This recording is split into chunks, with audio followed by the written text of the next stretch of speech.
Alright friends, welcome back. In this video I'd like to go ahead and cover section 5.2 of your textbook, and that's going to discuss logarithm functions and their graphs. So let's get started. So really quickly, I feel like the definition of a logarithm is something that typically confuses students over the years, but really what you need to realize is that logarithms are no different from exponentials. It's just the same types of things that we're writing down, except it's just in a different language. Okay, so whereas in the exponential sense, we might write this idea down of raising a number to a power in this way. We might say something like, 2 to the power of 3 is equal to 8. That would be the exponential way of writing it. However, we could take the same idea, the fact that 3 copies of 2 can be all multiplied to make 8. We could write that in a different way by writing that in the logarithm language. And so the way to do that would be, of course, to say that the base of this exponential, of course, is 2. So we can go ahead and write ourselves a logarithm with a base of 2. And then that's the log base 2 of 8, which would be equal to 3. And so in this way, the way we might interpret the logarithm is that it's literally identical to the exponent, okay? The logarithm base 2 of 8 is the exponent on that 2, and that's what causes the result of that to be 8. And so we have the two ways of writing it here. So we coined this term the exponential way of writing it with exponents, and then we have, of course, the logarithmic way of writing it with what we call a logarithm. So a logarithm's definition is literally just defined to be another way to write that idea of exponentiation. Okay, and so adding on to the definition there, it says let a, which is supposed to be a variable. Okay, so let a be a positive number with a not being equal to 1 so that we avoid uninteresting cases here. So it says the logarithmic function with a base of a, which is denoted, of course, by log, and then the little subscript a, is defined to be that. Okay, it's defined to be, in general, this idea of rewriting the exponential way of writing that idea into the logarithmic way. And so a couple of key things about how to translate from one to the other, of course, is that the base of the exponent is the same as the base of the logarithm. And then we have this whole swapping action going on, and because exponentiation and logarithms are inverses, that makes sense that we have this swapping going on, because we talked about, when we talked about inverses, that we swap the input and the output. The domain of one of your functions is going to be the range of your other function, the inverse. Okay, and so adding on to the definition of logarithms here, the most common type of logarithm that you'll see is the one with the base of 10, and so we call that the common logarithm. A little bit of notation associated with that is if you do not see a base written on your log right there, then that is going to, of course, imply that you are dealing with the common logarithm. Okay, so if you just see log of the input, that's assumed to be base 10. And then there's the natural logarithm. So we discussed what Euler's number was in the previous video when we talked about exponents functions, exponentials. And so some notation that goes along with it is we typically just go ahead and let ln stand for the natural logarithm, keeping the L coming first so that we remember that this is really a logarithm that we're performing. And so anytime you see ln of x, it's assumed to be a base of Euler's number, or a base of e. Okay, and the way to go ahead and transform from one to the other, of course, is in this way right here. Now, one classic way that you might have seen this demonstrated to you in the past in a previous algebra course is in the following way, right? If you're trying to convert from one form of writing this to another, then you might have done some sort of looping action that I'll demonstrate to you right here. Okay, so as soon as I'm able to erase all this stuff here, that'd be wonderful. There we go. Okay, so in order to convert, right, you might start with the base here and then loop this around in order to go ahead and write this in the logarithm while writing it, right? So the order of the symbols that you may want to write down here, of course, is starting at A. The sequence goes, you start at A, and then X, and then Y. Or in other words, the order of the symbols that you may write down is the log with the base of A of X is equal to Y. Okay, and that would be a quick way to go ahead and convert. And you can even do that in the reverse order here as well. If you start off with the logarithm way of writing it, if we start off with an exponential whose base is a, loop this around, base a to the power of y is equal to x. And that's a really quick way to being able to kind of take both of these forms and write them in the other form there. So we'll use that extensively as we go throughout the video here. So it says here in example 1, use a calculator to evaluate the function at the indicated value of x, round to 3 decimal places. Okay, and so here in part A, we just need to go ahead and take f of x is equal to the common log of x. We need to evaluate that at a value of 2/3. Okay, so here in the TID4, in order to go ahead and pull up a logarithm, the button for that is right next to the number 7 button. We're just going to go ahead and press that for the common log, and then we just want to go ahead and do an input of 2/3. And we'll press enter there, and it gives us this decimal expansion here, so negative 0.176 is going to be our result from that. So negative 0.176. Not too bad. Okay, moving right along here, the natural logarithm button is right below the common log button. It says ln, it's right next to the number 4 button, and so we're going to have to go ahead and punch in an input of 16.2. So when we do that, of course, we're going to get this decimal expansion right here, so 2.785. So 2.785.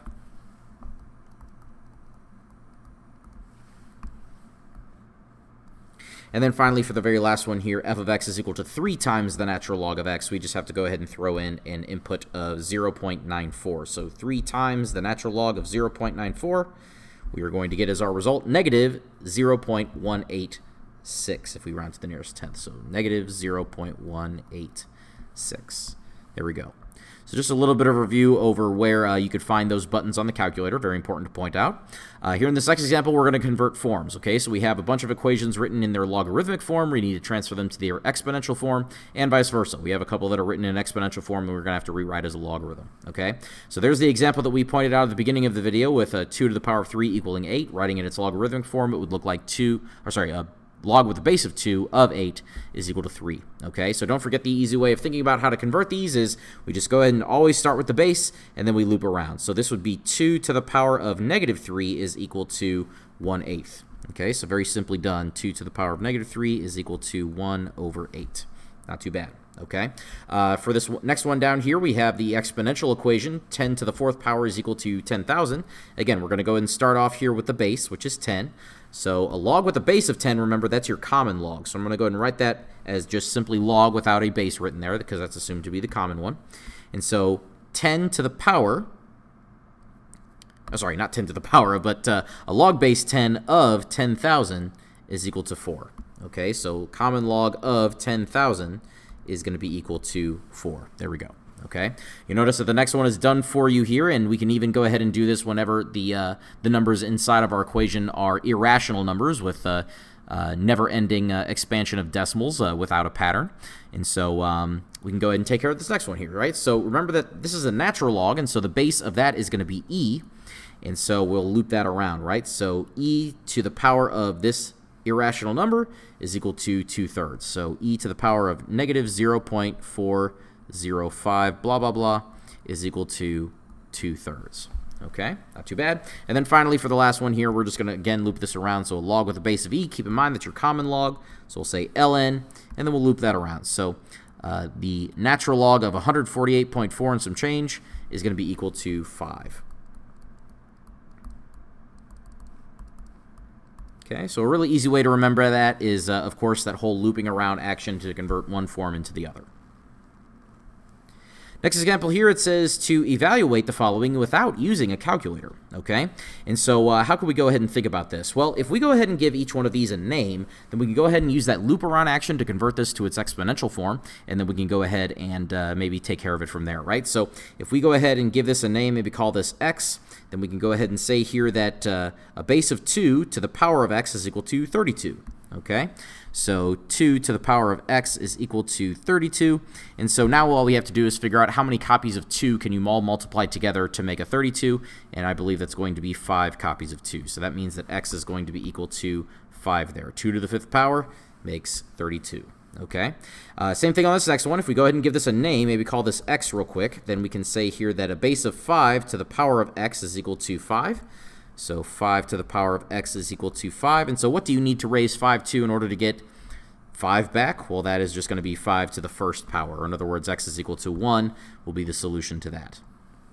And then finally, for that last one, we're going to give this a name as well, call it x, and then yet again do that looping around action. So 9 to the what power gives you 3. So 9 to the what power is going to give you 3. Well, we know that the square root of 9 is equal to 3, and if you were to write the square root as an exponent, of course, that would be an exponent of 1/2. So x here in this context would be the fraction 1/2. Okay, so again, just trying to get a feel for how the logarithmic way of writing it relates to the exponential way of writing it, and then using that idea to go ahead and solve some problems here. So pretty good. Okay, so if you continue to study logarithms enough, you might notice some patterns that we can go ahead and say happen every single time, and those patterns turn into properties of the logarithm that I like to go ahead and point out here real quick. A lot of these properties of logarithms are going to follow straight from properties of exponents, because remember, logarithms and exponentials are the same, they're just written in a different language here. So, for this first one here, it says that the log with any base of 1 is always equal to 0, okay? And that's actually a very, very important fact that we need to point out here, that if your input is ever 1, the output is always going to be 0 in a logarithm, okay? So if the input is ever 1, the output is always going to be 0. And for the reason why that is, if you translate this logarithm way of writing it to the exponential way of writing it, this was our classic 0 exponent rule, where we said that any number to the power of 0 is always equal to 1, assuming that that base number a is not 0 itself. For the next property down, this is going to talk about when you get the identity back, right? So if you ever have the log with the base of a, with an input of a, then that's always going to be equal to 1. Even in the case of your natural logarithm function, remember that the base of that is e, and then the input is e, that's always equal to 1. So I'll say this like this, right? So when the base is equal to the input, if I spell input correctly, then that is always going to mean that the output is equal to 1. Okay, and so again, the reason for that is, again, if you translate this logarithm way of writing it to the exponential way of writing it, we're simply stating that fact that if you raise a base to the first power, it's just equal to the base. These next couple of ones here, these are likely from a notation standpoint one of the more confusing ones to point out, but these are basically your inverse properties, okay? So these properties state here that your logarithms and your exponentials are inverses of each other, and they undo each other. So for example, in this first case, if you have the logarithm of an exponential, and those bases match up, right? So again, we're pointing this out. We're saying that the base of the logarithm is the same as the base of the exponential in both cases. The logarithm is the same as the base of the exponential. Then what that means is that these are going to undo each other. So the log is going to undo that base of a and just leave you with the exponent x as the result. So that even in the case of the natural logarithm, that works out that way too. So this is basically saying that logs undo exponentials, and these other ones say that exponentials undo logs. So basically we're saying that it goes in both directions here. So if you take the exponential of the log, then the base of the exponential is going to cancel out the log, just leaving you with the x that you started with. Same thing in the case of the natural logarithm, where your base is e, it's going to cancel out the natural log and just leave you with that, that exponent of x there, okay? And so again, your inverse properties, your logarithms, and your exponentials always undo each other. And then this last one is probably one of the more obvious properties that we could point out here, but this is the property that says if you have the log of the same base on both sides of an equation, like log base a on the left-hand side, log base a on the right-hand side, then the only way you're truly going to get the both sides to be equal is if the inputs themselves are equal to each other, okay? So if x is equal to y, then we do get a true equation here, and that's exactly what this property states, is that if you want the logarithms to be equal, then their inputs have to be equal. And even in the case of your natural log, that's how it works out as well. Okay, so using those properties, we can go ahead and solve problems that are like these, where it says to evaluate the following expressions, and we're not even going to reach for a calculator for a lot of these because we're just going to use our properties, right? So in the case where it says the log of 5 is equal to 1, remember we have that property that says that if the input to log is 1, then the output is always going to be 0, and that gives us a really, really quick way to do a problem like that if we remember our properties, okay? The next one down, it says the log base 5 of 5 is equal to 8. Well, this would be a case that we're doing a log of an exponential, and it looks like those bases match identically. So the log base 5 and the base of 5 on the exponential just leave you with 8, which is why the result of this is always going to be 8 every single time, okay? Next one down, the log base 3 of 3. You could look at it the exact same way that you looked at b, whereas the exponent on that base of 3 and the exponential is 1. And so we could look at this as the log base 3 is going to cancel out with this base of the exponential of 3, and we are just left with the result of 1 in that way. Okay, so very, very simply done. In this next case down, you might recognize this as your inverse property, the fact that exponentials undo logarithms. So the base of 5 in your exponential is going to cancel with the log base 5, just leaving you with the 12 that is inside there. So the result here is actually going to be 12. Okay, so just doing these really quickly just so we can save some time in the video here, right? So ln of e to the 10th. So remember that the base matches the base of the base of the logarithm matches the base of the exponential, and so those will cancel each other out, just leaving you with 10. And so the result there is simply going to be 10. Same thing on the next one down. The natural logarithm is going to cancel out with that base of the exponential of e, and so you're going to end up having here as the result -4. Okay, and again, I want you to kind of observe how fast this goes, right? If you notice these properties are at play, then you can get to some really quick results. Base of the exponential is, of course, e, and the logarithm has a base of e, just leaves you with the result of 7 there. And there we have it.